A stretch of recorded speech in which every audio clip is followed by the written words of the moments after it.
Tá. Aí, quando eu consegui passar nesse concurso de nível médio, eu tirei meio que um peso nas costas. Putz, que legal, cara. Aí, isso acho que ajuda bastante. Você não vai para a prova se cobrando de eu passo, ou estou na roça.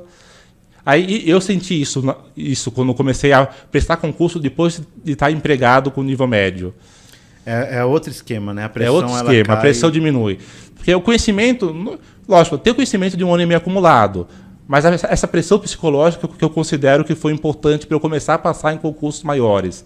Porque aí, o que aconteceu? Antes de passar, comecei a ficar na boca. Teve um concurso do ISS, aqui de São Paulo, lá para 2010, 2011, que eu fiquei, acho que 2, 3 pontos de passar. Do município de São Paulo? Do município. Pô, então você estava forte, cara. Eu estava assim... Você já estava forte. Foi esse concurso, foi logo antes de passar aqui no TCESP. Foi coisa assim que eu fiquei em 10 posições. Acho que eles não teve cadastro reserva. Mas fiquei assim, 2, 3 questões de passar. Putz, caramba, cara. E logo depois eu passei no TCESP. Sim, sim. Eu lembro que essa prova aí, ela foi perto, só que eu só não fiz essas provas de fiscalização aí, no meu caso, porque eu não sabia contabilidade geral. Isso daí pega pesado, né, Sim. cara? Contabilidade geral para essas áreas aí, a pessoa tem que saber de trás para frente, né? Sim, na contabilidade é uma das coisas que eu estudava por fora, fazia cursinhos extras aqui, professor particular. Então essa matéria, estudar só por livro é difícil aprender, né? É difícil, porque contabilidade é algo que não é só teoria, não é só lei seca. Você tem que ter o professor ensinando como fazer, os balanços, tudo. Silvio Sandi, né? Silvio Sandi. É, imagino. Tá, aí beleza, mas qual concurso de nível médio que você passou? Qual foi? Eu passei no metrô. No metrô de São Paulo. Eu dei muita sorte porque o esquema era muito bom. Esse foi entre dos vários que eu prestei.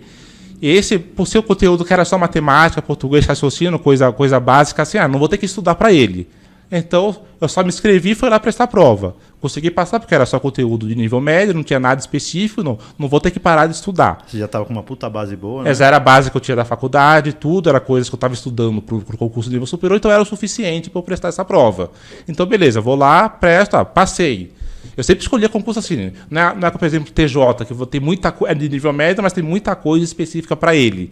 Então, esse não vale a pena, eu vou me desfocar. Tá. Então, por exemplo, metrô, um concurso que pagava entre 3 e 4 mil. Muito bom para nível muito médio. Muito bom, é o que eu preciso para bancar meus estudos e pagar minhas contas.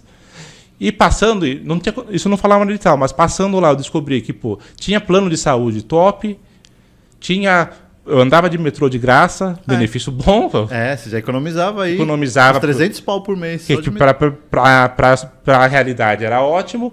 E o horário de serviço era ótimo, porque era das 6 da manhã a meio-dia. Eu tinha o dia inteiro para estudar. Nossa, eu não tinha como saber isso antes, mas veio na hora certa. Então acabou sendo perfeito para mim. Era o que eu precisava para bancar o estudo para o concurso que eu queria.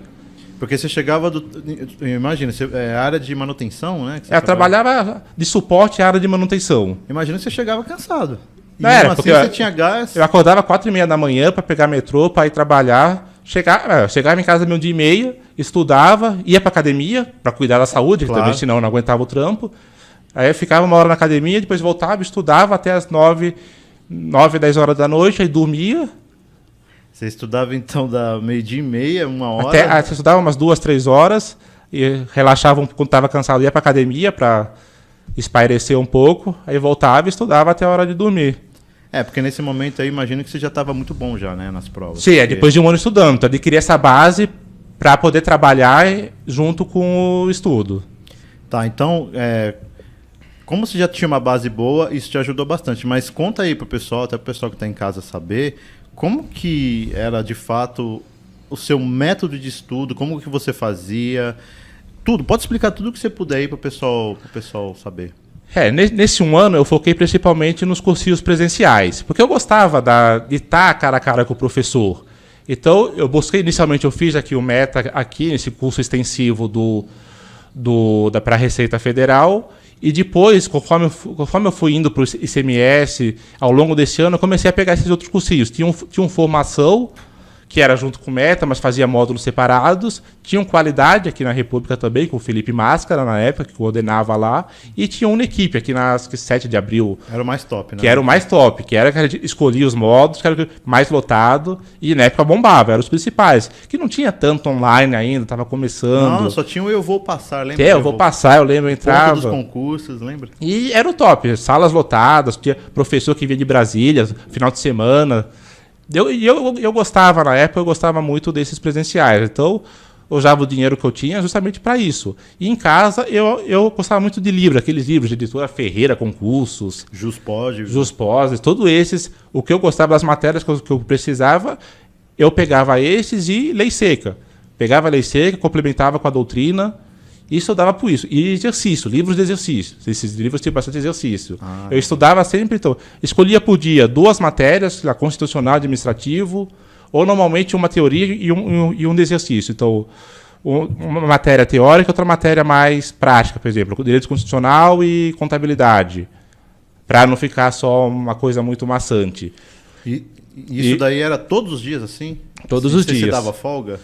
Raramente. Quando eu estava muito cansado e eu via que não rendia, eu parava, assistia uma série na TV, mas eu raramente parava. Eu não gostava de me dar folga, não, porque eu sempre pensava, pô, se eu não passar por uma questão, será que se daquele dia eu tivesse estudado, eu teria visto essa questão? Eu era meio encanado assim. Não sei se era saudável, mas eu era bem desse... Imagino que não é, mas é vida não é saudável, né? Mas concurseiro é assim.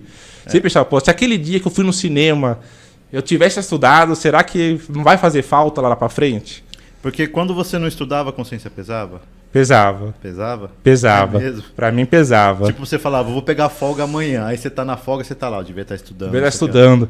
Pô, eu não tô estudando, mas será que os concorrentes estão estudando? Você pensava isso? Eu pensava. Eu sabia que não era saudável, mas não tinha como. Porque você já tava na pegada, né? Você tava na pegada. Você tá no... Principalmente naquele primeiro ano que eu tava desempregado, eu falei, pô, eu tô aqui sem trabalhar, eu não vou estudar.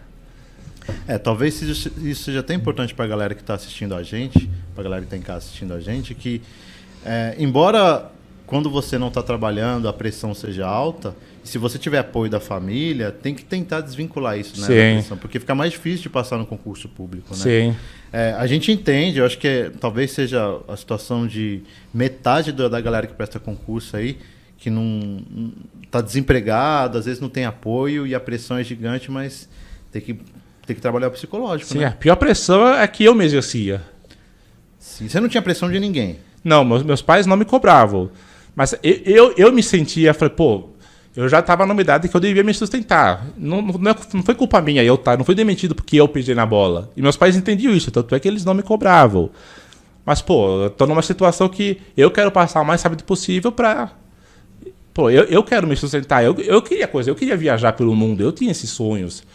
Eu mesmo, eu tava solteiro na época, mas, pô, eu pensava, eu quero ter uma família, mas eu não posso ter uma família se eu tô desempregado. Eu nem pensava em namorar nada na época, porque não tinha condições.